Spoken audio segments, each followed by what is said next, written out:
राधा करावचित पल्लव वल्लरी के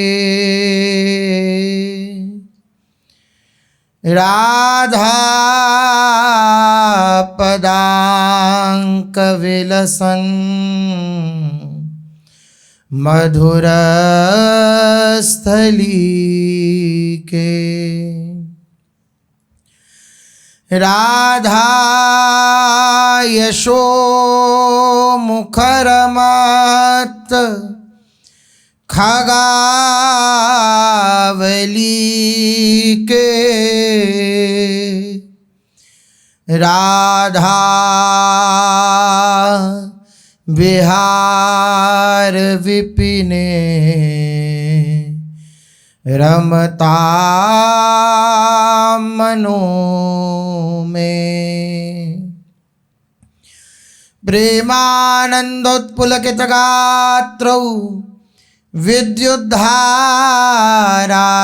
समकान्तिः श्रीराधा कृष्णौ मनसि दधानं वन्देऽहं श्रीहितहरिवंशं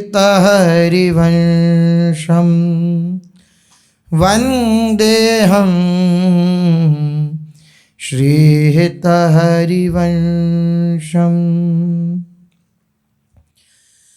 राधा राधा राधा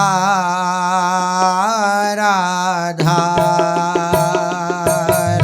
राधा राधा राधा राधा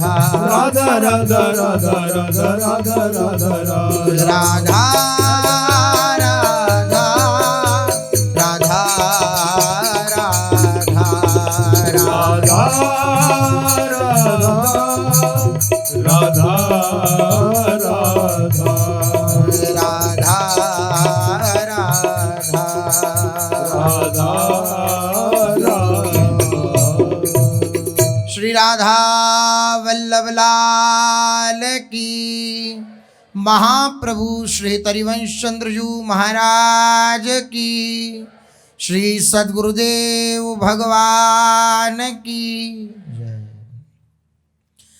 रसघन मोहन मूर्ति ठाकुर श्री राधा वल्लभ लाल जू, अनंतानंत सखियों की प्राण सजीवन मूरी श्री लाडलीजू एवं इन युगल स्वरूपों को हृदय में नित्य नवीन रूप से दुलार करने वाले श्री सद्गुरुदेव भगवान के श्री चरणों में दंडवत प्रणाम है। अपनी रुचि को मिटाकर हरि गुरु की रुचि में रुचि मिलाकर चल पाना अत्यंत कठिन है। अपनी रुचि मिट जाए और हरि गुरु की रुचि में रुचि मिल जाए। रुचि ले शुचि सेवा करे, सेवक कहिए सोई। श्री भगवत रसिक देव जी कह रहे हैं, हरि गुरु की रुचि में रुचि मिलाकर जो सेवा करता है वही सेवक है। रहे अपनपों खोए, द्रवें तब हरि गुरु देवा। जब अपनपों खो जाता है, अपना अस्तित्व मिट जाता है, तब हरि गुरु द्रवित हो जाते हैं, द्रवीभूत हो जाते हैं। और इस अस्तित्व को मिटा पाना अत्यंत कठिन है। अपनी रुचि को मिटा पाना अत्यंत कठिन है। क्यों कठिन है? क्योंकि इस अस्तित्व के कारण ही हम अपनी सत्ता मानते हैं। अगर ये अस्तित्व दिख रहा है तो हम अपनी सत्ता मानते हैं, क्योंकि अपना हमने किसे मान रखा है? हरि गुरु को नहीं, मन बुद्धि को। उनमें अगर कोई भी छेड़छाड़ होती है तो वो हम अपने में मान लेते हैं कि हमारे साथ छेड़छाड़ हुई। उनका सम्मान होता है तो हम अपना सम्मान मान लेते हैं। उनका अपमान होता है तो हम अपना अपमान मान लेते हैं, ये जाने बिना कि ना हमारा सम्मान हो सकता है ना हमारा अपमान।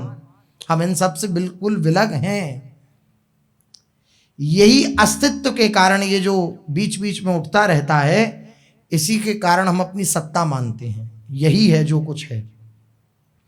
और इस रुचि को, इस अस्तित्व को पूर्ण रूपेण हरिगुरु के समर्पित कर देना, ये किसी भाग्यशाली उपासक के जीवन में ऐसा होता है। जहां बिठाएं वहां बैठ गए, जो खिलाएं वे खा लिया, जो पहनाएं वो पहन लिया, जैसा वो चलाएं वैसा चले, अपनी कोई इच्छा नहीं, अपनी कोई मांग नहीं।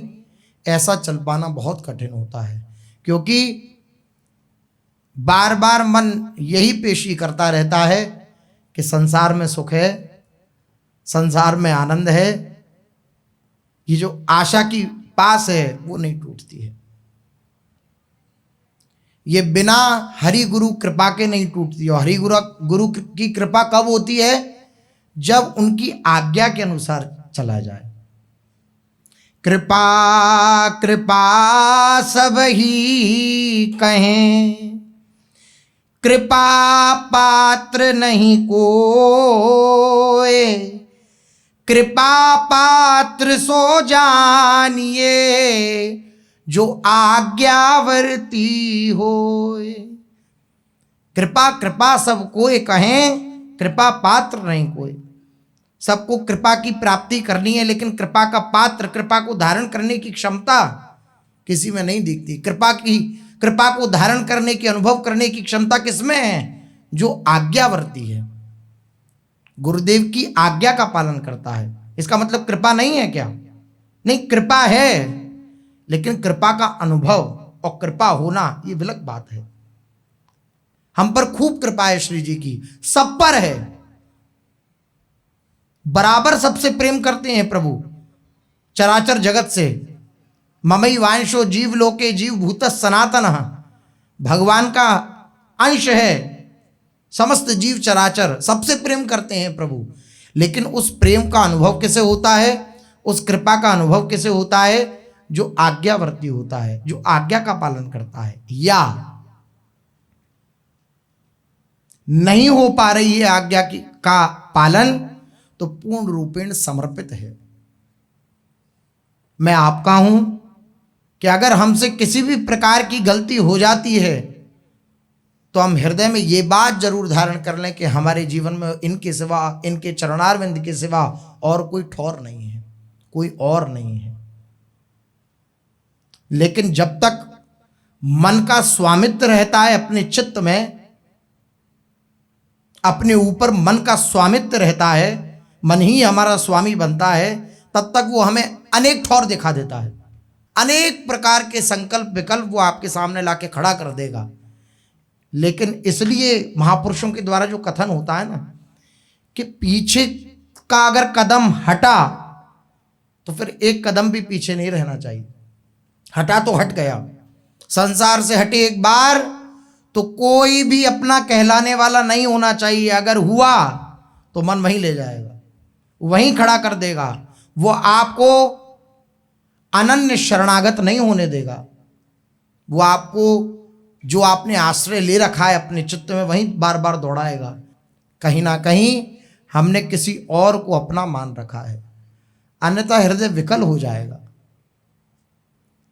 हृदय तड़प उठेगा। ये बात श्रवण सुनते ही, अर्थात उपासक तो एकांत में कभी ये विचार भी आ जाए कि कभी अलग होना पड़ेगा क्या, कभी उनसे विलग होना पड़ेगा। नहीं नहीं श्री जी, कभी ये बात हृदय में नहीं लाना। कभी ये बात, मेरे सारे वो साधन, मेरे सारे वो आश्रय, मेरी सारी वो तपस्या नष्ट कर देना जो गुरु आश्रय मेरा छोड़ा है। मैं ऐसा साधनशील बन के नहीं रहना चाहता, मैं साधनहीन बन के रहना चाहता हूं। जिस साधनहीनता से श्री जी की कृपा प्राप्त होती है, जिस साधनहीनता से गुरु का दुलार प्राप्त होता है, मुझे वैसा साधनहीन बनना पसंद है, लेकिन ऐसा साधनशील बनना पसंद नहीं जिससे मैं उनसे विलग हो जाऊं। साधना भी हमें प्रभु से विलग कर देती है। वो अपने हृदय में ये ठसक बिठाती है कि तुम कहीं भी भजन कर सकते हो। हमें ऐसा चित्त भी नहीं लगाना कि हमारे गुरुदेव हमसे विलग हो जाए, नहीं लगाना। हमें उन्हीं के चरणों में सिमट सिमट के रहना है। बार बार मन को यही समझाना है कि अगर नाम में रुचि हो रही है, वाणी में रुचि हो रही है, कहीं भी रुचि हो रही है, तो ये आपके चरणों का प्रताप है। अगर मैं करने वाला होता तो कब का कर चुका होता। अगर थोड़ी बहुत भी रुचि हो रही है तो ये आपके चरणों का प्रताप है। बार बार ये भय बैठा रहे कहीं गुरु चरणारविंद से हम अलग ना हो जाएं, तो ये भय निर्भय पद को प्राप्त करा देगा।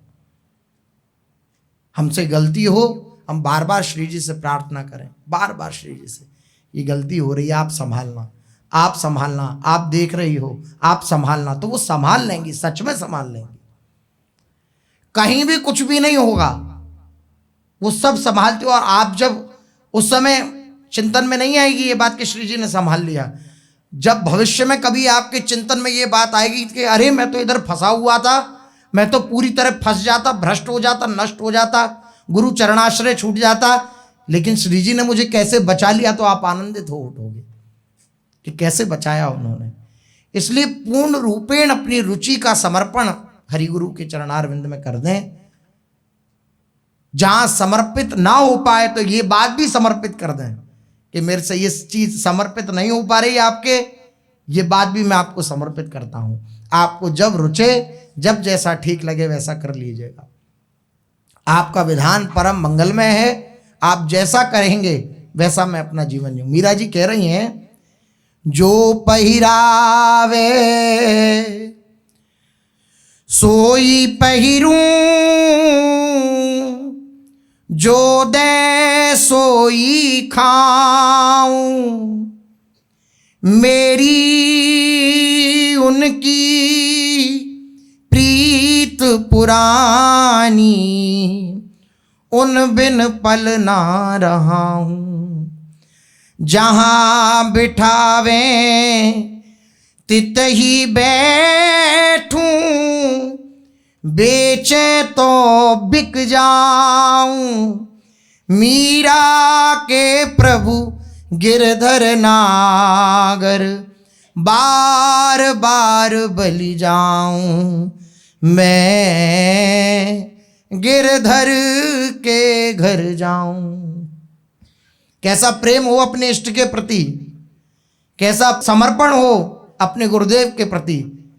मीरा जी कह रही हैं, जो पहरावे सोई पहरूं, मेरे को जैसा वो पहना देंगे मैं वैसा पहन लूंगी, और जो देवें सो खाऊं।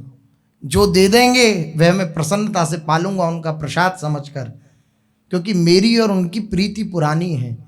इस प्रीति में मेरी रुचि का दाग ना लग जाए, केवल उनकी रुचि रहे, केवल उनकी प्रसन्नता रहे, केवल उनकी रुचि का आदर रहे। अपनी रुचि का आदर ना रह जाए। मेरी और उनकी प्रीति पुरानी है, उन बिल पल ना रहा हूं। ये जब हृदय में बात होती है ना कि उनके बिना में एक पल भी नहीं रह सकता, तो आप हर कष्ट प्रसन्नता से सहन कर सकते हैं। हर कष्ट, चाहे कड़ी धूप हो, चाहे झंझावात हो, चाहे आंधी हो, चाहे तूफान हो। ये बात अगर हृदय में कि मेरे उनके सिवा कोई नहीं है, मैं उनके बिना एक पल भी नहीं रह सकता, तो कोई भी कष्ट प्रतीत ही नहीं होगा। कोई भी कष्ट प्रतीत नहीं होगा। साधारण प्रेम किसी को हो जाए तो घंटों घंटों धूप आदि में भी खड़े रहने पर उसको उस कष्ट का महसूस नहीं होता, अनुभव नहीं होता। क्यों नहीं होता? क्योंकि बस उसकी इच्छा एक झलक मिल जाए, बस ये इच्छा उसकी अनेक कष्टों को विलग कर देती है। ये तो साधारण प्रेम है, वासना से युक्त प्रेम है। लेकिन असाधारण प्रेम, प्रभु के प्रति प्रेम, जब प्रभु के प्रति प्रेम करने की लालसा हृदय में उत्पन्न होती है तो किसी भी कष्ट से उपासक विचलित नहीं होता, उत्साहित होता है, आनंदित होता है, क्योंकि वो जानता है कि मेरा प्रेमास्पद मुझे देखकर ही वो अनंत कोटि ब्रह्मांडों का नायक है। वो मुझे अगर कोई भी वृत्ति भेज रहा है, कोई भी व्यक्ति भेज रहा है, तो उसके पीछे उसका मंगल विधान है। तो कभी भी क्लेशित नहीं होता, कभी भी अप्रसन्न नहीं होता, कभी भी दुखी नहीं होता, क्योंकि वो अपने इष्ट का ही सर्वत्र मंगल विधान देखता है। जब प्रभु के प्रति प्रेम बढ़ेगा, उनके प्रति आसक्ति बढ़ेगी, उनके प्रति ममत्व बढ़ेगा और हृदय में ये लालसा आएगी कि उनके बिना में एक पल भी नहीं रह सकता, तो ये बात धारण नहीं करनी पड़ेगी। उसकी स्थिति ऐसी हो जाती है कि जहाँ बैठाएं वहाँ बैठ जाऊं, जो खिलाएं वह खा लूं, जहाँ बिठा में तहाँ बैठ जाऊं, जो पहरा में वो पहन लूं, और अगर वो बेचना चाहें तो उनके हाथों में बिक जाऊं। वे जैसा करना चाहें, ऐसी सेवक की स्थिति होती है। सेवक अपने तनवन को स्वामी की सेवा में समर्पित कर देता है। उसका नियम स्वामी की सेवा। उससे पूछे कोई आपका नियम क्या है? ठाकुर जी की सेवा, क्योंकि अपनी रुचि रह नहीं गई। एक बड़ा सुंदर प्रसंग आता है। हजरत इब्राहिम एक शासक हुए हैं, बलख के बादशाह थे वह, तो उन्होंने एक सेवक खरीदा। अब सेवक की स्थिति कैसी होती है आप विचार कीजिए। अपनी स्वाभाविक उदारता के कारण उसने उस गुलाम से पूछा, हजरत इब्राहिम ने, कि तेरा नाम क्या है? गुलाम ने उत्तर दिया, जिस नाम से आप मुझे पुकारें वही मेरा नाम है। यह है सेवक, यह है गुलाम, इसे कहते हैं सेवकत्व। मेरा नाम भी, अब मेरा नाम, मैं बेनाम हो गया, मेरा कोई नाम नहीं है। आप जिस नाम से पुकार देंगे वो मैं हो जाऊंगा। बस, क्या बात है, अद्भुत बात। इब्राहिम ने पूछा कि तुम्हारा नाम क्या है? तो वो गुलाम बोला कि जिस नाम से आप पुकार दें वही मेरा नाम है। बादशाह बड़ा प्रसन्न हुआ। फिर बादशाह ने दोबारा पूछा, एक प्रश्न का उत्तर दो, तू क्या खाएगा? तो गुलाम बोला, जो आप खिला देंगे वह मैं खा लूंगा। अच्छा, तुझे कैसे कपड़े पहनना पसंद है बता? गुलाम ने कहा, जो आप पहना देंगे वही मैं पहन लूंगा। बादशाह, तू काम क्या करेगा? जो आप कराएंगे वह करूंगा। आखिर तू चाहता क्या है? बादशाह ने हैरान होकर, क्योंकि ऐसा सेवक बड़ी मुश्किलों से मिलता है और पहली बार हजरत इब्राहिम को ऐसा सेवक मिला, ऐसा गुलाम मिला, तो उसने कहा कि तू ऐसे प्रश्नों का उत्तर दे रहा, तू चाहता क्या है? तू बता, तेरे हृदय की लालसा क्या है? तो बहुत प्रसन्नता से मुस्कुराते हुए उसने कहा कि हुजूर, आप कह रहे हो चाह क्या है? गुलाम की अपनी कोई चाह नहीं होती, मेरी कोई चाह नहीं है, क्योंकि गुलाम की अपनी कोई चाह नहीं होती। मालिक की चाह ही उसकी चाह होती है, अपनी उसकी कोई चाह नहीं होती। शांतिपूर्वक खड़ा रहा ये कहकर। बादशाह गद्दी से उठे और उतर करके बोले कि तू मेरा उस्ताद है, तू मेरा गुलाम नहीं है, तू मेरा उस्ताद है, मेरे गुरु बनने लायक है। तूने मुझे सिखाया है कि परमात्मा का सेवक कैसा होना चाहिए। ऐसी सेवकत्व होना चाहिए हृदय में, जहां जैसे जिस प्रकार से वो रुचि के अनुसार जैसा चलाना चाहें, बस मेरा जीवन वैसा ही है, मेरी अपनी इच्छा कोई नहीं है। लेकिन इस प्रकार का हृदय में भाव आ पाना अत्यंत कठिन होता है, क्योंकि हम अपनी रुचि भी मानते हैं, अपना अधिकारत्व भी मानते हैं अपने ऊपर, अपना स्वामित्व भी अपने ऊपर मानते हैं। हरि गुरु का कहाँ स्वामित्व मानते हैं अपने ऊपर? कोई बात नहीं। अगर ऐसी भी स्थिति है तो भी हम उन्हीं के चरणों में प्रार्थना करें कि हमारे हृदय की ऐसी दशा हो, ऐसी स्थिति हो कि आपकी रुचि के विलग हमारे जीवन में कुछ ना रह जाए। बहुत कठिन है, बोल देना सुन लेना बहुत आसान है, लेकिन इस स्थिति को धारण करना बहुत कठिन है। अपनी रुचि का मिट जाना अर्थात मनोनाश, मन खत्म। और जहां मन खत्म, मन की सत्ता मिटी, वहां भगवत साक्षात्कार। अपनी रुचि का मिट जाना अर्थात भगवान का साक्षात्कार। तो इतना आसान थोड़ी है, लेकिन बार बार उनके चरणों में हम प्रार्थना करें कि हम जैसे भी हैं, कभी बस ऐसी घड़ी जीवन में ना आए कि आपसे विलग होकर हमें जीना पड़े। प्रगट में भी आपकी कृपा बनी रहे, आप हम पर ऐसी कृपा भीनी दृष्टि से, अपनी उदारता से हमें ऐसी क्षमा करते रहें। आपका जो ये क्षमा उत्तम श्लोक नाम है, दीनों पर दया करना आपका स्वभाव है, उसी स्वभाव से आप बरतते रहें, बस यही इच्छा है। बाकी अगर हम कोई दावा पेश करें कि हमारे अंदर ऐसी ऐसी योग्यताएं हैं कि हम बहुत अच्छे सेवक हैं, तो ऐसा है नहीं। आप अपनी उदारता से, अपनी करुणा से, अपने वात्सल्य से पोषण करें। बस हमारी बस इतनी सी बात होनी चाहिए कि अगर जैसे सहजोबाई कह रही हैं, मारो झिड़को तो नहीं जाऊं, सरक सरक तुम ही पे आऊं, चरण दास है सहजो दासी, हो रक्षक पूर्ण अविनाशी। आप मारो, आप झड़क दो, आप विलग कर दो। महाप्रभु जी का अद्भुत श्लोक ये बार बार स्मृति में आता है। इस प्रसंग में महाप्रभु जी श्री ठाकुर जी से कह रहे हैं, श्री चैतन्य महाप्रभु, आश्लिष्य वा पादरताम पिनष्टु माम, अदर्शनान मर्महताम करोतु वा, यथा तथा व विदधातु लंपटो, मत प्राण नाथस्तु सएव नापरः। शिक्षाष्टक में एक श्लोक है। महाप्रभु जी कह रहे हैं, आप मुझे गले से लगाओ या मुझसे पाद का प्रहार करके, अपनी पादुका का प्रहार करके मुझे अपने से विलग कर दो। पादरताम पिनष्टु माम, और अदर्शनान मर्महताम करो तुवा, दर्शन न देकर मेरे हृदय को मर्माहत करो। लेकिन मैं हाथ उठा करके कहता हूं, श्री कृष्ण आपके सिवा प्राणनाथ जीवन में और कोई नहीं है मेरे। ये बात हृदय में आए। आप खूब मारो, आप खूब झिड़को, आप खूब धुतकारो, लेकिन मैं सरक सरक कर आपके ही चरणों में और सिमटती। कल महाराज जी उदाहरण दे रहे थे कि अगर माता मारे अपने बालक को तो बच्चा बार बार उनके ही गले लगता है।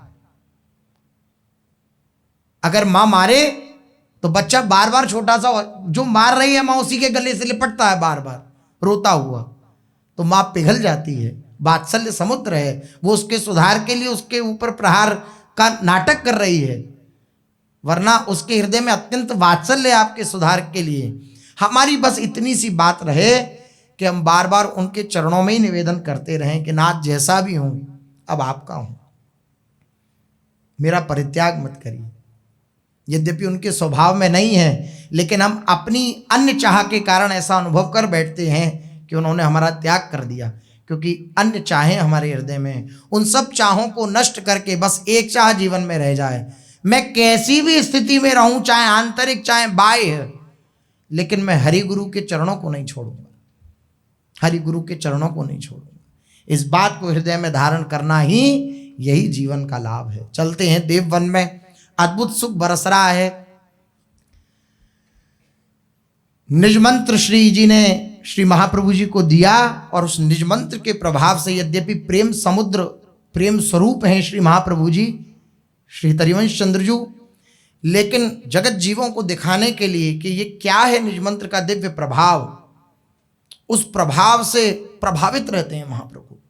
कभी हंसते हैं, कभी गाते हैं, कभी बोलते हैं, कभी नाचते हैं, कभी अश्रु प्रवाह करते हुए श्री नवरंगी लाल जी के समक्ष विराजमान रहते हैं। कोई आ जाता है तो उससे भगवत चर्चा करते हैं, अन्य कोई वार्ता नहीं, अन्य कोई व्यवहारिक चेष्टा नहीं। जब ऐसी स्थिति श्री महाप्रभु जी की माता जी ने देखी, श्री तारा रानी जी ने, कि ऐसी स्थिति है हरिवंश चंद्रजू की कि ना किसी से बोलते हैं, ना ठीक से कुछ खाते हैं, अपने ही में मस्त रहते हैं, श्री राधा मोहन जी की, कभी श्री नवरंगी लाल जी की सेवा में तत्पर रहते हैं, और किसी से कोई मतलब नहीं रह गया। तो उनके हृदय में एक चिंता हो उठी कि कहीं ऐसा ना हो कि ऐसी तल्लीनता के कारण, ऐसा जो चित्त पर इनके प्रभाव पड़ रहा है भगवान की भक्ति का, कहीं ऐसा ना हो कि ये सन्यासी बाबा जी हो जाए। तो व्यास मिश्र जी से उन्होंने प्रार्थना करी, पूर्व में अपने श्रवण किया था कि हमारे हृदय में एक चिंता है, सब कुछ धन वैभव है, लेकिन ये धन वैभव जिसके लिए है वो तो प्रभु की दिव्य लीला चरित्रों में तल्लीन रहता है, कहीं ऐसा ना हो, मुझे डर है कि बाबा जी हो जाए। तो उन्होंने जब कहा तो व्यास मिश्र जी बोले, तुम चिंता क्यों करती हो, राधा मोहन जी का प्रत्येक विधान मंगलमय है, वो कोई ना कोई ऐसी लीला करेंगे कि तुम आनंदित हो जाओगी, तुम बस इंतजार करो।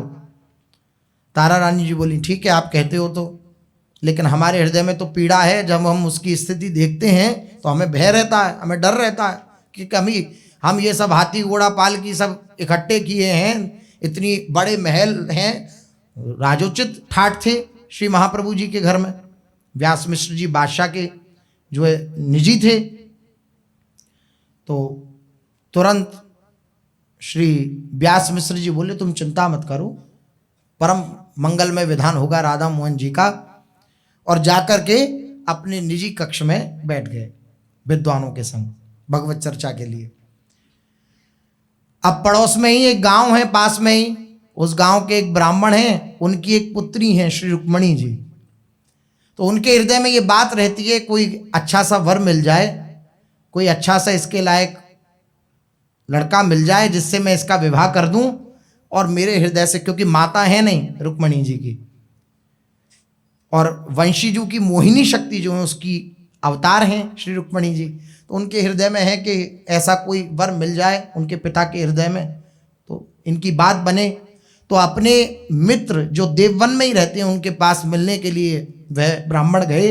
उन्होंने अपनी बात रखी कि मेरे पास धन संपत्ति वैभव तो है नहीं कि मैं खूब ठाट बाट से अपनी बेटी का विवाह कर सकूं, बड़ी अकिंचन वृत्ति है, और ऐसी इच्छा है कि इसका विवाह हो जाए। आप अलग अलग जगह जाते हो, पुरोहित कर्म करते हो, बहुत लोगों में आपकी जान पहचान है, तो आप कुछ बतलाइए। अपने मित्र से वह बोले। तो उन्होंने बताया कि भाई तुम्हें चिंता करने की आवश्यकता नहीं है, हमारे यहाँ ज्योतिष के प्रकांड विद्वान और राजा भी जिनकी उपासना करता है अर्थात सम्मान करता है, ऐसे परम विद्वान श्री व्यास मिश्र जी विराजमान हैं देववन में, और उनके इकलौते पुत्र हैं श्री हरिवंश चंद्र जो, वो अभी अविवाहित हैं, तो अब तुम जाओ उनसे वार्ता करो। तो उसने सुन तो रखा था ब्राह्मण ने महाप्रभु जी के विषय में, क्योंकि ऐसी दिव्य दिव्य लीलाएं करी, लेकिन कभी हृदय में ये बात नहीं आई कि विवाह करा दिया जाए अपनी पुत्री का। तो बड़े सकुचे कि मेरे जीवन में कोई ऐसा धन सामग्री तो है नहीं कि मैं खूब ठाट बाट से कोई विवाह आदि कर सकूं, उनको भेंट स्वरूप में कुछ दे सकूं। तो बोले आप जाओ अपनी बात रख दो, बाकी श्री जी की इच्छा। ब्राह्मण जो था उसके मित्र ने उन्हें भेज दिया। अकिंचन ब्राह्मण महाराज जाकर व्यास मिश्र जी से बोला, महाराज मेरी ऐसी सामर्थ्य कहाँ है कि मैं उनसे अपनी पुत्री के संबंध की बात कर सकूं। कहाँ इतने वैभव संपन्न व्यास मिश्र जी, उनके राजा महाराजों जैसे ठाट बाटे हैं, कहाँ मैं गरीब अकिंचन ब्राह्मण। यद्यपि उस अकिंचन ब्राह्मण ने भी श्री हिज्जू की महिमा सुन रखी थी, क्योंकि श्री नवरंगी लाल जी का प्राकट्य और बड़े बड़े अद्भुत आश्चर्यमय कार्य हित महाप्रभु ने किए थे, किंतु उनके मन में ऐसा भाव कभी नहीं आया कि हमारी बेटी का विवाह कभी व्यासनंदन श्री हरिवंश चंद्र जी से हो सकेगा। ऐसा हृदय में भाव नहीं था। मित्र ब्राह्मण ने कहा, आप इतना संकोच मत कीजिए, एक बार उनके समक्ष जाइए, प्रस्ताव रखिए पुत्री के विवाह का। व्यास मिश्र जी बड़े उदार हैं, परम महाभागवत हैं, वे आपकी बात जरूर गंभीरता से विचार करेंगे, आप जाइए। मित्र ब्राह्मण के द्वारा समझाने पर उन किंचन ब्राह्मण का कुछ हौसला बढ़ा और वे हिम्मत करके श्री व्यास मिश्र जी से मिलने के लिए चल पड़े। श्री व्यास मिश्र जी अपनी सभा में गद्दी पर विराजमान हैं। उनकी बैठक राज दरबार जैसी लगती है। बड़े बड़े विद्वान उनके समक्ष आकर के शास्त्र विषयक अपनी जिज्ञासा रखते और श्री व्यास मिश्र जी अपने अनुभवों के अनुसार उनके प्रश्नों का समाधान करते। ऐसी दिव्य सभा लगी हुई है। ऐसे ही नित्य की भांति आज भी वह उसी सभा में विराजमान थे। विद्वज्जन बैठे थे, शास्त्र वार्ता हो रही थी। इतने में वे अकिंचन ब्राह्मण, जो शरीर से एकदम दुबले पतले हैं किंतु मुखमंडल पर अद्भुत तेज है, वे दिव्य ब्राह्मण वहां आ पहुंचे। उनके तेज को देखकर श्री व्यास मिश्र जी समझ गए कि जरूर ये कोई महान तेजस्वी ब्राह्मण हैं। अतः उन्होंने सभा के साथ खड़े होकर उन अकिंचन ब्राह्मण देवता का यथोचित आदर सत्कार करते हुए उन्हें आसन पर विराजमान किया। बड़प्पन किसमें है? झुक जाने में। हम बड़े हैं, हम ऐठ में रहें, किसी अकिंचन को देखकर, किसी गरीब को देख करके उपेक्षित भाव रखें, तो ये बड़प्पन नहीं है, ये हृदय की गरीबी है। हम हृदय से गरीब हैं, वो तो बाहर से गरीब है, हम हृदय से गरीब हैं। जब भी हमारे ऐठ है, अगर हम दैन्य हैं, बड़प्पन है हमारे हृदय में, अनेक ऐश्वर्य होने पर ही, तो इसका अर्थ यह है कि भक्ति का रस हमारे में विद्यमान है। देखो, जिन डालों पर फल लटके होते हैं वही डालें झुकी होती हैं, जो फल से रहित डालें होती हैं वो अकड़ी रहती हैं। जो भार होता है जिनमें फलों का, वही डालें झुकी रहती हैं। इसी प्रकार जो झुका हुआ है, अर्थात उसके हृदय में भगवान के प्रति प्रीति है, भगवान की भक्ति में रुझान है उसका। अगर झुका नहीं है, अकड़ है, तो वो भक्त नहीं है। वो कितना भी बड़ा क्यों ना हो लौकिक दृष्टि से, लेकिन वह अकिंचन है हृदय से, वह गरीब है। कैसा दिव्य श्री व्यास मिश्र जी का हृदय है कि अकिंचन ब्राह्मण आए हैं और मुख पर आभा झलक रही है, तो महाप्रभु जी अपने सारे विद्वज्जनों के साथ खड़े हुए और उनका स्वागत किया। तो हौसला बढ़ा। कोई अपनी बात कहने आए और इस प्रकार से अगर मिल जाए ये सब सत्कार, तो उसके हृदय में ये बात होती है कि चलो बात बन सकती है। तो ब्राह्मण के हृदय में भी ये बात आई कि बात बननी लगती है, ये बड़े सहृदय हैं, हमारी बात को समझेंगे जरूर। तदनंतर श्री व्यास मिश्र जी ने पूछा, भगवान कैसे आपका आगमन हुआ, बताइए, हम आपकी क्या सेवा कर सकते हैं। कुछ देर तक मौन गंभीर रहने के बाद फिर वे देवता बड़ी हिम्मत करके बोले कि हे द्विजराज शिरोमणि व्यास मिश्र जी, जिस विषय में हम आपसे प्रार्थना करने के लिए आए हैं, यद्यपि हम आपसे उस विषय की वार्ता करने के योग्य नहीं हैं, ऐसी योग्यता हमारे हृदय में नहीं है कि हम उस विषय में आपसे वार्ता कर सकें, क्योंकि हमारी इतनी सामर्थ्य नहीं है। फिर भी हम आपके चरणों में बस निवेदन कर देते हैं, आपको जैसा उचित लगे वैसा आप करिएगा। व्यास मिश्र जी बोले, ब्राह्मण देवता, आपको इतना संकुचित होने की आवश्यकता नहीं है, बिल्कुल जरूरत नहीं इतना संकुचित होने की। आपको जो भी कहना है पूर्ण स्पष्टता से कहिए, जैसा आपको ठीक लगे। ब्राह्मण देवता बोले, महाराज मैं एक निर्धन ब्राह्मण हूं, किंतु आपसे धन संपत्ति आदि की याचना करने नहीं आया हूं और ना ही कोई वस्तु ही चाहता हूं। बस आपसे एक ही प्रार्थना है कि मेरी एक पुत्री है जिसका नाम रुक्मिणी है, वह बहुत ही सुंदर है, सुशीला है, सर्वगुण संपन्न है। मैं उसको आपके पुत्र रत्न श्री हरिवंश चंद्र जी के चरणों में समर्पित करना चाहता हूँ। ये मेरे हृदय में बात है। अर्थात उसका विवाह संबंध श्री हितजू के साथ तय करना चाहता हूं। इतना कह करके विप्रवर एकदम संकुचित हो गए और चुप हो गए। उनकी बात सुनकर श्री व्यास मिश्र जी ने उनका हौसला बढ़ाया और मंद मंद मुस्कुराते हुए बोले, विप्रवर इसमें संकोच की क्या बात है? ये तो आपने बहुत सुंदर प्रस्ताव रखा है, महाप्रभु जी की विवाह की दिव्य लीला है ये। बोले आपने ये बहुत सुंदर बात कही, बहुत सुंदर प्रस्ताव रखा है। विप्र देवता बोले, संकोच इसलिए है क्योंकि हमारे पास कोई संपत्ति नहीं है कि हम आपको कुछ भेंट स्वरूप में दे सकें, कुछ प्रदान कर सकें आपको, इसलिए ये बात है हृदय में संकोच रूप में कि पता नहीं आप इसको स्वीकार करें कि ना करें। व्यास मिश्र जी बोले, संपत्ति को लेकर के आपको चिंतित होने की बिल्कुल आवश्यकता नहीं है। अभी कुछ दिन पहले ही हरिवंश की माँ तारा रानी वो हमसे निवेदन कर ही रही थी कि कोई सुयोग्य पुत्री हो तो हम अपने पुत्र का विवाह करें, अपने बेटे का विवाह करना चाहिए अब हमको। अतएव हमें लगता है कि आपको प्रिया प्रीतम ने ही हमारे समीप भेजा है, क्योंकि हम तो निश्चिंत बैठे थे उनके कहने के बावजूद भी, हम तो अपनी दिनचर्या में तल्लीन थे, लेकिन आप आए हो तो प्रिया प्रीतम के द्वारा ही आपको भेजा गया है, हम तो ये मान रहे हैं। ये होता है भागवत धर्म, भागवत महापुरुषों की स्थिति।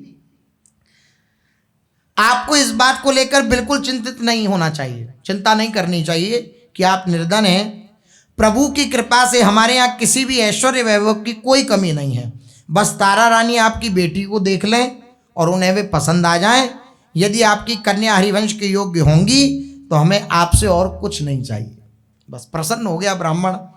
आप अपनी बेटी को कल श्री नवरंगी लाल जी के दर्शन कराने के लिए लेवा लाइए, ऐसा करिए। कल नवरंगी लाल जी की सेवा होगी, उसमें नवरंगी लाल जी का दर्शन करने के लिए अपनी बेटी को भी लेवा लाइए। तारा रानी भी देख लेंगी और हम भी देख लेंगे और फिर निश्चित हो जाएगा। ठाकुर जी के दर्शन भी हो जाएंगे, तारा रानी आपकी बेटी को भी देख लेंगी। अगर उनको आपकी पुत्री पसंद आ गई तो आप विवाह पक्का ही समझिए, फिर तो हमें और कोई धन संपत्ति की आवश्यकता नहीं है। अब हितजू महाराज के विवाह की चर्चा जब हितजू महाराज के सखाओं ने सुनी, गांगू, गोविंदा, रंगा, मेधा, कि भाई ये क्या चल रहा है व्यास भवन में, व्यास सदन में, कि हितजू महाराज के विवाह की चर्चा हो रही है। 16 वर्ष की आयु है महाप्रभु जी की। तो सारे सखा भाग कर गए महाप्रभु जी के पास और देखा कि हरिवंश चंद्रजू नवरंगी लाल जी की सेवा में मग्न हैं। तो उन्होंने बड़ा हास्य विनोद किया, हितजू महाराज, व्यास दादा ने आपका विवाह तय कर दिया है।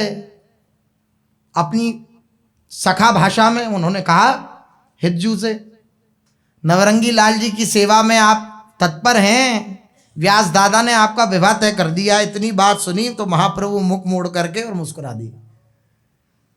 और मुस्कुराना अर्थात कि हाँ राजी हैं, कुछ बोले नहीं, बस वैसे ही श्री जी की सेवा में लगे रहे, मुस्कुरा दिए बस। क्योंकि सब जानते हैं, त्रिकालदर्शी हैं महाप्रभु, क्या चल रहा है क्या नहीं चल रहा सब पता है उन्हें।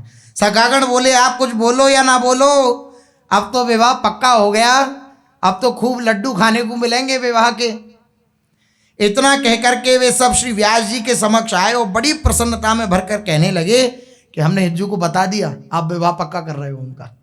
सारे जितने भी सखा हैं, गांगू, मेधा आदि, उन्होंने जाकर के व्यास मिश्र जी से कहा कि व्यास दादा हमने सब बता दिया हितजू को, आपने विवाह पक्का कर दिया उनका। व्यास मिश्र जी बोले ठीक है, अच्छी बात है, तुमने बता दिया। क्या कहा उन्होंने? बोले बस मुस्कुरा दिए। बोले हाँ बस यही हम चाह रहे थे कि वो मुस्कुरा दें। और फिर व्यास मिश्र जी भी मुस्कुरा दिए। राधा मोहन जी का स्मरण करते हुए सोचने लगे कि लगता है हरिवंश के विवाह का प्रिया प्रीतम ने यही विधान रचा है। इधर ब्राह्मण देवता श्री व्यास मिश्र जी से मिलकर बड़े प्रसन्न हुए और उनसे आज्ञा लेकर अपने घर को चले गए। घर पहुंचकर उन्होंने अपनी पुत्री रुक्मिणी से कहा, बेटी तू बड़ी भाग्यशालिनी है, क्योंकि तेरे लिए हम बहुत सुंदर एवं सुयोग्य वर खोज कर आए हैं। बड़ा महापुरुष है वह। अब कल हम वहां जाएंगे, उनके ठाकुर हैं श्री नवरंगी लाल जी, उनका दर्शन करेंगे और वहीं पर उनकी माता तुम्हें देखेंगी, फिर विवाह बिल्कुल पक्का हो जाएगा। अब कल तुम हमारे साथ वहां चलना, यदि तू उन्हें पसंद आ गई तो तेरा विवाह एक अच्छे भक्त परिवार में हो जाएगा। दूसरे दिन प्रातः अपने इष्ट की सेवा कर वे ब्राह्मण देवता अपनी परम साध्वी पुत्री रुक्मणी जी को लेकर के ठाकुर श्री नवरंगी लाल जी के दर्शन के लिए पहुंचे। वे तो श्री व्यास मिश्र जी से मिलने चले गए और रुक्मणी जी को वहीं मंदिर में छोड़ दिया। स्वयं तो व्यास मिश्र जी के पास चले गए ब्राह्मण देवता और रुक्मणी जी को मंदिर में छोड़ दिया। श्री रुक्मणी जी के नेत्र सलज्ज हैं, लज्जा से युक्त हैं और वे श्री ठाकुर जी का दर्शन करते हुए वहां शांत भाव से खड़ी हुई हैं। यहाँ तारा रानी जी कन्या को देखने के लिए आई और ज्यों ही उन्होंने रुक्मणी जी को देखा तो उनके अद्भुत सौंदर्य, सौशील्य आदि गुणों को देख कर के तारा रानी बड़ी विमुग्ध हो गई। रुक्मणी जी को देखा, कैसे सलज्ज उनके नेत्र हैं, कैसा उनका सौंदर्य है, कैसी शीलता है उनके हृदय में, ये सब तारा रानी देख रही हैं और बड़ी आनंदित हो रही हैं, मुग्ध हो रही हैं। क्योंकि जैसे वंशीजू का अवतार श्री हितजू हैं, वैसे ही वंशीजू की जो मोहिनी शक्ति हैं, उन शक्ति की स्वरूपाई श्री रुक्मणी जी हैं। तारा रानी जी ने तत्काल ही व्यास जी के पास सूचना भिजवाई कि हम अपने पुत्र के लिए सुशील बालिका पसंद आ गई, बहुत पसंद आई है, आप शीघ्र हरिवंश का विवाह पक्का कर दीजिए। अब तो दिव्य आनंद छाने लगा। व्यास मिश्र जी को विवाह पक्का करने की सूचना भेजकर श्री तारा रानी जी ने रुक्मणी जी को अपने पास बुलाया और उनको अपनी समीप बिठा करके श्री नवरंगी लाल जी की प्रसादी चुनरी उड़ाई, प्रसादी माला प्रदान करी, प्रसादी भोग उनकी गोद में पधराया, मानो उनकी गोद भराई कर दी, पक्का कर दिया रिश्ता। उनसे बातें करने के बहाने कुछ व्यावहारिक चर्चा करी और फिर उसमें भी उन्हें उत्तीर्ण समझा। इस प्रकार रुक्मणी जी से वार्ता करके उनको बड़ा आह्लाद प्राप्त हुआ। अब तो उनको ऐसा लग रहा है कि कब ये हरिवंश की दुल्हन बने और कब व्यास भवन के आंगन में खूब आनंदित होकर के टहलें, सेवा परायण रहें। अभी तो द्विभुज रूप से ही महाप्रभु जी सेवा कर रहे हैं श्री नवरंगी लाल जी की, कब चतुर्भुज होकर सेवा करेंगे ऐसी भावना तारा रानी जी के हृदय में है। दो भुजा तो स्वयं की और दो भुजा श्री रुक्मणी जी की, तो कब चतुर्भुज होकर सेवा करेंगे ऐसी भावना हृदय में तारा रानी जी की बड़ी आनंदित हो रही हैं कि कब विवाह संपन्न हो और कब ये हमारे ग्रह की वधू बनकर यहाँ पर आवे। तारा रानी जी का संदेश प्राप्त होते ही व्यास मिश्र जी प्रसन्न होकर उन विप्र देवता से कहा कि श्री राधा मोहन जी की प्रेरणा से आपकी पुत्री तारा रानी जी को पसंद आ गई है। अब हरिवंश के साथ अपनी पुत्री का विवाह आप पक्का समझिए। व्यास जी के मुख से ये बात सुनते ही विप्र देवता का हृदय अत्यंत प्रफुल्लित हो उठा, मानो रंक महानिधि पाई, जो कभी सोचा नहीं था कि ऐसा भी हो सकता है हमारी पुत्री का विवाह ऐसे घर में होगा, ऐसे भक्त परिवार में होगा, ऐसा बालक उन्हें पति रूप में प्राप्त होगा, कभी विचार भी नहीं किया था ब्राह्मण देवता ने। तो वो तो एकदम आह्लादित हो उठे, आनंदित हो उठे, प्रफुल्लित हो उठे। वे बार बार बड़े विनम्रता पूर्वक व्यास मिश्र जी से कहने लगे कि हम तो किसी भी तरह से आपके घर के में संबंध करने के योग्य नहीं हैं। कहाँ आप दिल्लीपति बादशाह के द्वारा सम्मानित, सब प्रकार के वैभव से संपन्न महान शास्त्रज्ञ, कहाँ मैं दीनहीन गरीब ब्राह्मण। ऐसा कहते कहते उस ब्राह्मण के आंखों से आंसू आ गए। श्री व्यास मिश्र जी ने अपने हाथों में उनका हाथ लेकर कहा कि अब आपके मुख से ऐसी बातें शोभा नहीं देती, क्योंकि अब समधी हो गए हैं, बराबर के हो गए हैं। अब आप बिल्कुल चिंता मत करिए, ऐसी बातें आपके मुख से शोभा नहीं देती हैं। भले ही आपके पास लौकिक संपत्ति का अभाव है, पर आप परम तेजस्वी एवं श्री हरि भक्ति रूपी महान संपत्ति से संपन्न है। सच्ची संपत्ति क्या है? हरि भक्ति। इस संपत्ति को कौन पहचान सकता है? जो जिसके पास ये संपत्ति पहले से है, अन्यथा इस संपत्ति को कोई नहीं जानता। मीरा जी कह रही हैं, पायो जी मैंने राम रतन धन पायो, तो वे जान रही हैं कि संपत्ति है राम नाम, ये संपत्ति है कृष्ण नाम, परम धन राधा नाम आधार। व्यास जी जान रहे हैं कि राधा नाम ही दिव्य संपत्ति है। तो जिनके पास ये संपत्ति है वही उस संपत्ति का सम्मान कर सकते हैं।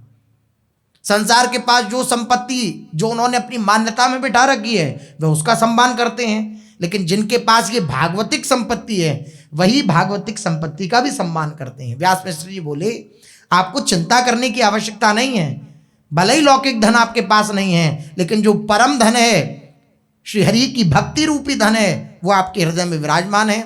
और किसी धन से क्या प्रयोजन।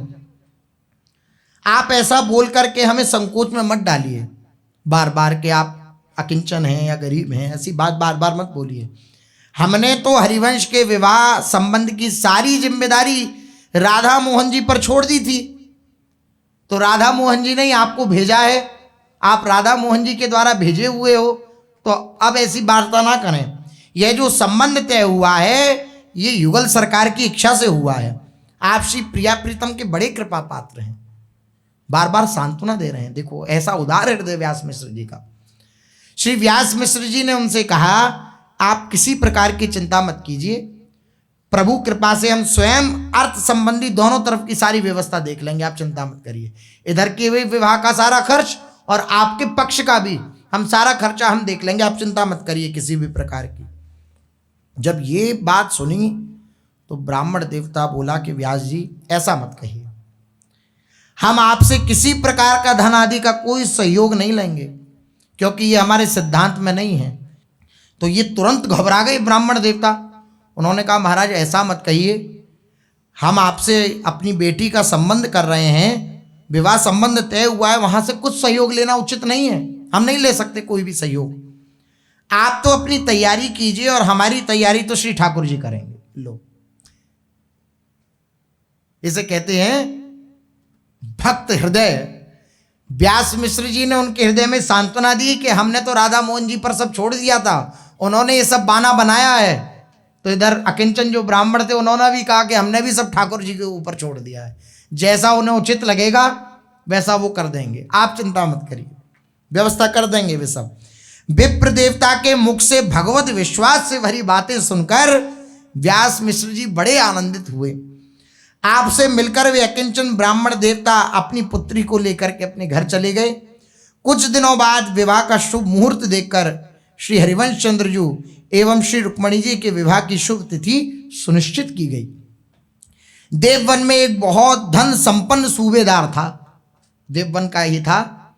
उन्होंने जब सुना कि श्री व्यास मिश्र जी के पुत्र श्री हरिवंश चंद्र जी का विवाह एक अकिंचन ब्राह्मण की कन्या से तय हो गया है, तो वे श्री व्यास मिश्र जी से मिलने आए।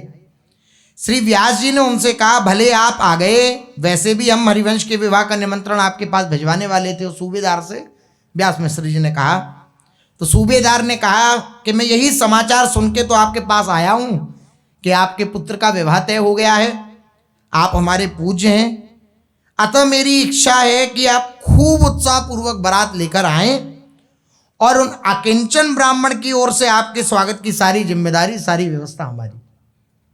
ये देखिए, यह भगवान के विश्वास का चमत्कार।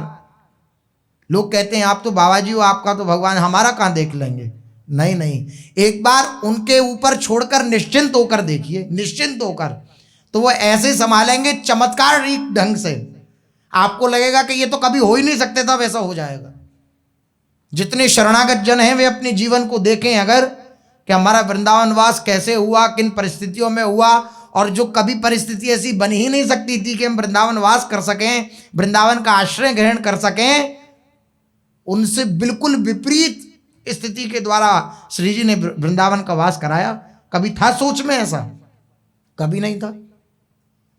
लेकिन उनकी कृपा, आपके पारमार्थिक कार्यों को तो वो संभालते ही हैं, आपके व्यावहारिक कार्यों को भी संभाल लेते हैं। योगक्षेमम वहाम्यहम्, उनका संकल्प है। अगर आप पूर्ण रूपेण प्रभु के आश्रित हो गए हैं, उनके शरणागत हो गए हैं, तो आपकी आंतरिक स्थिति को तो संभालेंगे, वो संभालेंगे ही, आपकी व्यावहारिक स्थिति को भी वो संभालेंगे।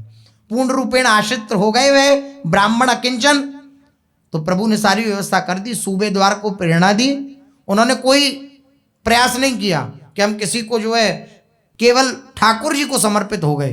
तो उन्होंने सारी बात बना दी, ठाकुर जी ने प्रेरणा करी सूबेदार को, और सूबेदार ने कहा कि आप खूब आनंद से बारात लाओ व्यास मिश्र जी, उन अकिंचन ब्राह्मण की तरफ से हम उत्साहपूर्वक आपका स्वागत करेंगे। सारी व्यवस्था हमारी तरफ से रहेगी। लड़की वालों के पक्ष से विवाह की सारी जिम्मेदारी हम संभालेंगे। आप निसंकोच होकर के अपने पुत्र का विवाह बड़े हर्षोल्लास के साथ धूमधाम से कीजिए। उनकी बात सुनकर व्यास जी ने प्रसन्नता पूर्वक उन्हें इस कार्य के लिए अनुमति दे दी। देखो प्रभु के आश्रय का चमत्कार। श्री रुक्मणी जी के पिताजी ने जब अन्याश्रय न लेकर एकमात्र श्री ठाकुर जी का आश्रय लिया तो प्रभु की कृपा से बिना किसी प्रयास के उनकी सारी व्यवस्था हो गई। बिना किसी प्रयास के। राखी मन भरोसो तो ये पोषी हैं श्री राधे। यदि आप ईमानदारी से श्री भगवान के आश्रित हैं तो आपके योग क्षेम की सारी जिम्मेदारी किसी न किसी रूप में आकर के श्री ठाकुर जी स्वयं ग्रहण कर लेते हैं। आह, जब विवाह का मांगलिक दिन आया तो श्री व्यास जी ने राजा महाराजाओं जैसे ठाट बाट से बारात की तैयारी की। बड़े बड़े हाथी घोड़े सैनिक। श्री हरिवंश संजू तो वैसे ही सुंदरता की सीमा है क्योंकि श्री लाडली जू के श्रीअंक की कांति वाले हैं, यानी अद्भुत गौर कंचन वर्ण के हैं श्री महाप्रभु जी। और उसके ऊपर से आज दूल्हे के रूप में श्रृंगार हुआ है श्री महाप्रभु जी का। आहा, दूल्हे के रूप में उनका श्रृंगार किया गया है। इससे आज श्री हिज्जू का ऐसा सुंदर स्वरूप प्रकट हो रहा है कि जो देखता है श्री महाप्रभु जी को वह मोहित हो जाता है, वह मोहित हो जाता है। माता तारा रानी जी बार बार बलिहारी जाती हैं, तृण तोड़ती हैं कि कहीं मेरे लाला को किसी की नज़र नहीं लग जाए। बार बार हमारे लाला की नज़र उतरवाती हैं अपनी सखियों से कि तुम भी उतारो, और स्वयं भी उतारती हैं अपने हाथों से अपने लाला की नज़र। इसके बाद भगवान नाम संकीर्तन की ध्वनि के साथ श्री व्यास मिश्र जी बारात लेकर के उन ब्राह्मण देवता के यहाँ प्रस्थान किया। भगवान नाम की ध्वनि हो रही है, राधा राधा नाम की गूंज हो रही है और बारात चल पड़ी श्री जो अकिंचन ब्राह्मण थे श्री रुक्मणी जी की तरफ। वहाँ भी सूबेदार की ओर से बारात का भव्य स्वागत करने की तैयारी थी, बड़े अच्छे से तैयारी कर रखी थी। धीरे धीरे बारात उस नगर में पहुंच रही है, बड़ी अद्भुत उसकी शोभा हो रही है। आगे कुछ सामान्य जन, आगे कुछ मान्य जन, फिर बीच में श्री व्यासनंदन जी जो दूल्हे के रूप में श्रृंगारित होकर सुंदर घोड़े पर विराजमान हैं, तथा कुछ बाराती जन हिज्जू के पीछे संकीर्तन के आनंद में झूमते हुए नगर में प्रवेश कर रहे हैं। इस समय बारातियों की ऐसी शोभा हो रही है मानो स्वयं श्री रामचंद्र जी श्री सियाजू से विवाह करने के लिए जनकपुरी बारात लेकर पहुंचे हों, ऐसी शोभा हो रही है। इस प्रकार सभी बाराती जन ब्राह्मण देवता के यहाँ पहुंचे। यहाँ विप्र देवता की ओर से बारात का भव्य स्वागत किया गया। उनके आतिथ्य सत्कार में प्रभु कृपा से किसी प्रकार की कोई कमी नहीं रही। सूबेदार के माध्यम से प्रभु ने ऐसी व्यवस्था की कि सभी विप्र देवता की सराहना करने लगे कि वाह, आपने तो बहुत सुंदर व्यवस्था करी है। जितने भी पारिवारिक जन हैं, जितने भी देववन वासी हैं, उन दिव्य व्यवस्थाओं को देख करके आनंदित हो रहे हैं। श्री नरसिंह जी ने छोड़ दिया था अपने पुत्र का विवाह, तो ऐसी बारात गई, पूरा प्रसंग है, ऐसी बारात गई कि वो जो समधी थे उनके नरसिंह जी के, उन्होंने जब भिजवाया कि बारात आ भी रही है कि नहीं आ रही, कहाँ ये किसी ब्राह्मण को भेजा था उन्होंने अपनी पुत्री के विवाह को निश्चित करने के लिए, तो वो नरसिंह जी के घर तय कर आए। एक बार तय हो गया तो उन्होंने उचित नहीं समझा वापस लेना उस मंगल पत्री को। तो उन्होंने कहा गरीब ब्राह्मण है, पता नहीं बात बन पाए ना बन पाए, बारात आ भी रही है कि नहीं आ रही। तो उसने, जो नरसिंह जी के समधी थे, उसने सोचा पता नहीं बारात आएगी, तो उसने भेजा कि देख के आओ थोड़ी दूरी तक बारात आ भी रही है कि नहीं। अब वो देखने वाला देखता ही रह गया। बोले महाराज लाखों की संख्या में तो हाथी हैं, ऐसी बारात है, घोड़ा और पैदल सैनिक और इतने और अनेक देवताओं के जैसी सुंदर रूपवान ऐसे बाराती हैं। वहाँ के लौट कर आया, भाग करके कहा महाराज आपकी सारी व्यवस्था धरी रह जाएगी, आप उनके घोड़ों को चना खिलाने लायक भी नहीं हो। घोड़े उनके आ जाएं, उनको चना पवाने लायक भी आपकी सामर्थ्य नहीं है, इतनी भव्य बारात आ रही है। वो तो एकदम अभिमान में था कि भाई पता नहीं गरीब को कैसी बारात आएगी, क्या आएगा, हमारी बेटी का तो पता नहीं क्या भाग्य में लिखा है, वो चिंतित था। लेकिन देखो श्री ठाकुर जी के आश्रय का चमत्कार कि ऐसी बारात गई कि उसको दैन्य होना पड़ा।